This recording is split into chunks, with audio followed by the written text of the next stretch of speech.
Tusimamie vyema nidhamu ya matumizi ya fedha za serikali kwa mujibu wa sheria na pia kuongeza ufanisi katika ukusanyaji wa mapato. Kila wizara ziweze kufanya hivyo kwa zile wizara ambazo zinakusanya mapato.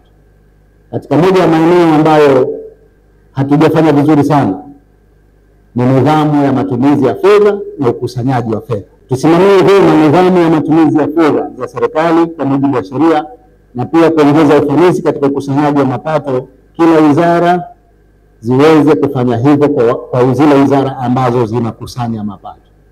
Katika moja ya maeneo ambayo hatujafanya vizuri sana ni nidhamu ya matumizi ya fedha na ukusanyaji wa fedha.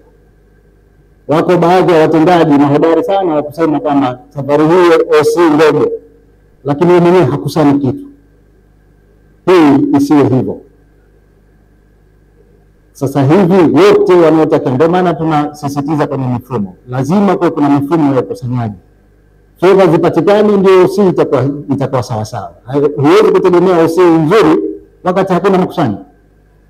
Kwa hivyo hili ninapenda kulisema, makusanyo yataendana na matumizi.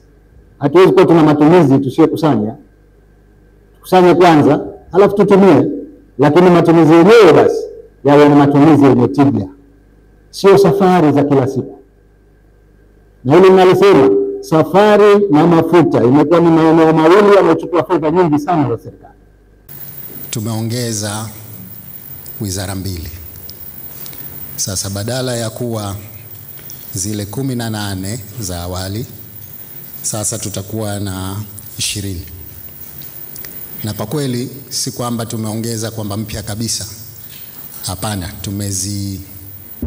tumeondoa kutoka katika wizara ambazo zilikuwepo awali, tukazitengenezea wizara peke yake kwa umuhimu wa majukumu yake. Mtakumbuka wakati wa kampeni nilitoa ahadi ya mambo mawili makubwa. Kwanza ni kuhakikisha kwamba serikali inaendeshwa kidijitali zaidi, yani digital transformation.